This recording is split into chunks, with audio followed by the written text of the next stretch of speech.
Hello everybody and welcome back to my YouTube channel. I have gotten a big update for my picture. I kind of put a little icon, Ruby Draws. This is what I am. So I do draw. But facial features. So this week I have focused on looking at things in a 3D perspective. I also am practicing designing characters, and I'm practicing lights and shadow. So we've got quite a few things that I worked on this week, and that's okay because this is a week in the life of an artist who also works a lot. So I chose eyeballs just because I tend to struggle with the other eye. Dun dun. We all struggle with the other eye. But I took what I saw in this video by Ethan Becker. I'll link his channel down below. He was talking about artists tend to look at things, especially when they're looking at references, in a 2D form. Taking the general lines you see and putting it on paper. And what I took from that is he said, look at things in a 3D shape. So I actually took the time to do some of the key features that I struggle with the most, look at them in a 3D form, and then draw them from my head. Okay guys, from my head. Let me tell you, not easy. So I designed 4 different eye types, 2 realistic, 2 cartoon, and then I did a couple of emotions. So with the realistic eyes, I kind of chose a more cutesy, bubbly, large-eyed girl. And then the second eye I drew was a more sultry eye, very sexy and whatnot. And then I chose 2 cartoon eyes. I did like the big bubbly, I call it the Jazza eye because when I drew it, it just reminded me of Jazza and his icon, how it has the big eyeballs.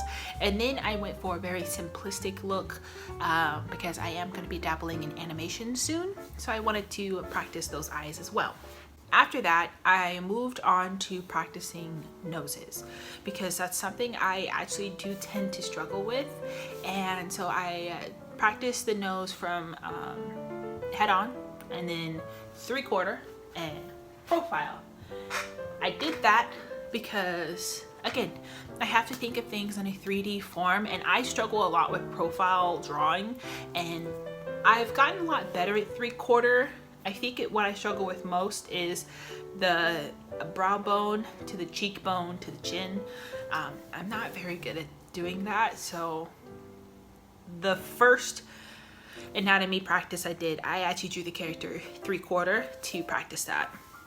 So here I kind of just did a big, a small, and like a crooked nose. Nothing too fancy, just some basic nose shapes. But here I am, I'm taking those practices and I'm moving it and putting it into this. So I practiced the 3/4 view on the face.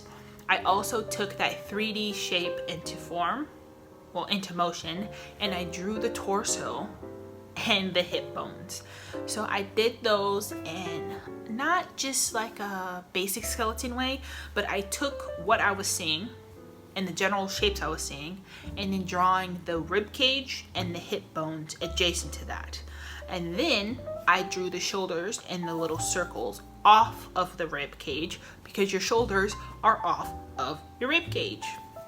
So I did that, and then I kind of just left the reference after that. One thing I did keep was the dress. I had never drawn a turtleneck dress with the sleeves out. I thought that would be really challenging for understanding the 3D structure of the arms.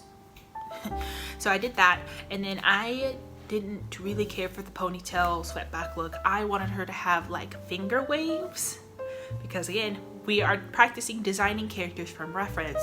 You want to take the basic consistency of the shape and the pose you're seeing, but you want to deviate from that and kind of do the rest from your head.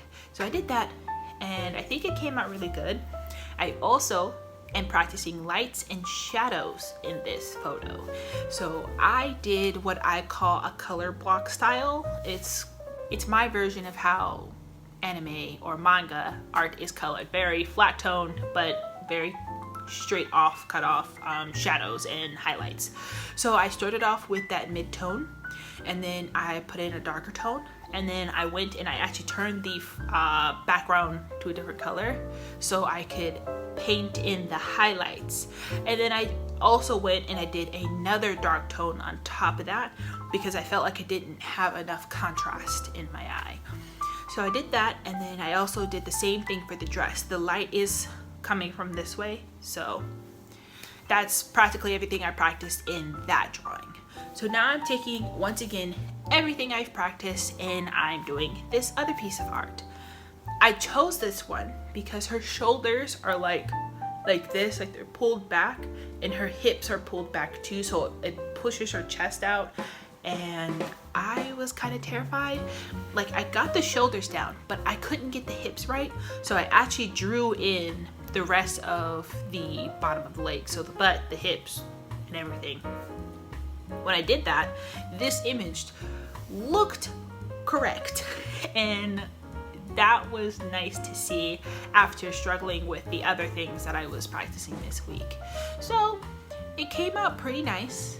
Actually, it did come out really nice in this way, but unfortunately I did crop out the legs on accident. I meant to just make it smaller, but by the time I realized I had cropped it out to actually add the afro, because I have a character that I'm designing with afros, so I wanted to make sure I took that into consideration. Even though I put the 8 legs out of the image, it still looks proportionally correct, but it just didn't look as good as when you had the rest of the legs kind of showing. This is what I worked on this week, guys. I really hope you enjoyed. If you did make it this far, please, please, please subscribe for more content from me. I will be uploading a video next week on perspective drawing. I suck at perspective drawing, but that's what I'll be uploading next week.